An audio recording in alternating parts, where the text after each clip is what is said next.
Химэл оюухан компьютерийн програм хангамжаар бүтээгдсэн хүний сэтгхүйг дуурайсан технологийн төрөл юм а. Өөрөөр хэлбэл хүний оюуныг орлож ажиллах технологи гэсэн үг ээ. 1950 онд Ален Тюринг өөрийн нэрээр нэрлсэн тест зохиосныг химэл оюуханы эхлэл гэж үздэг.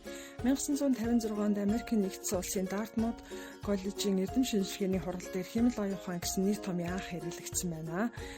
1968 онд 2001 Space Odyssey гэдэг химэл оюуханы тухай кино гарч шууган тарж ирсэн байна. Түүнээс хойш 1997 он хүртэлх хугацаа химэл оюуханы өвөл гэж үздэг. Яагад гэвэл химэл оюуханы хөгжил зогсон байдал гарсан байна. 1997 онд IBM компани Deep Blue компьютер дэлхийн шатрын аварга Гарри Каспаровыг хожсон байна. 2010 онд Америкийн нэгдсэн улсын хувьцааны бизнес эрхэлдэг Dow Jones хэдхэн минутанд маш их доллар алдсан. Түүнийг химэл оюухантай холбож тайлбарладаг байна. 2011 онд Apple компани Siri-г танилцуулсан, 2014 онд Amazon компани Alexa-г танилцуулсан, 2016 онд Microsoft компани Tay-г танилцуулсан. Эдгээр нь бүгд хэрэглэгчдийн асуултанд хариулж хэрэгтэй мэдээллийг нь олж өгдөг ярилцдаг ухаалаг систем юм а. 2017 онд DeepMind компани Их Британий эрүүл мэндийн системийн хувийн нууцад хамрах мэдээллийг задлсан үнийг химэл оюуханы технологиг ашигласан гэж үздэг.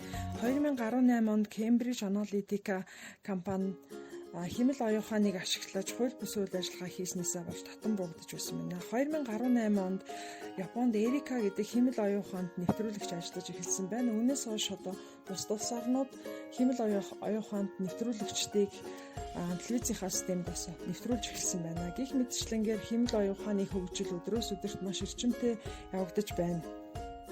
За химэл оюуханы үйл ажиллагааных нэг төрөл бол энэ машин сургалт байгаа.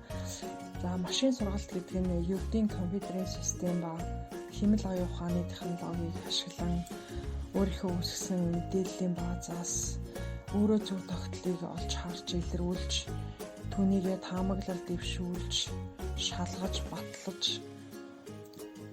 мөн одоо мэдээллийг улам сайжруулж өөрөөсөө суралцж байдаг технологи юм аа. Гүний сургалт энэ нь асар их бүр маш их мэдээллийн баазаас задлан шинжилгээ хийх, боловсруулах, таамаглал дэвшүүлж түүнийг шалгах үйл ажиллагаануудыг дараалан хийж суралцсны үр дүнд тодорхой зүйлийг таньж тодорхойлох технологи юм аа. Тухайлбал хүний царайг танихдаа маш олон хүний мэдээллийн баазаас тодорхой боловсруулалт хийж түүнийг сайжруулж явсаар энэ яг тэр хүн байна гэж гаргаж ирж байгаа нь гүний сургалтын жишээ юм аа. Бидний амьдралд химэл оюухан өдрөөс өдөрт улам нэвтэрч байна.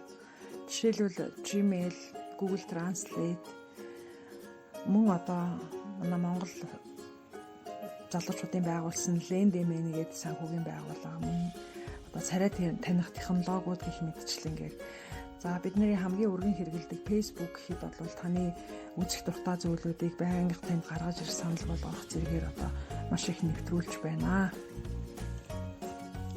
Та бүхэн химэл оюуханыг сонирхон судалж өрсөн суралцахгүй бол тэр таныг удирдах болно.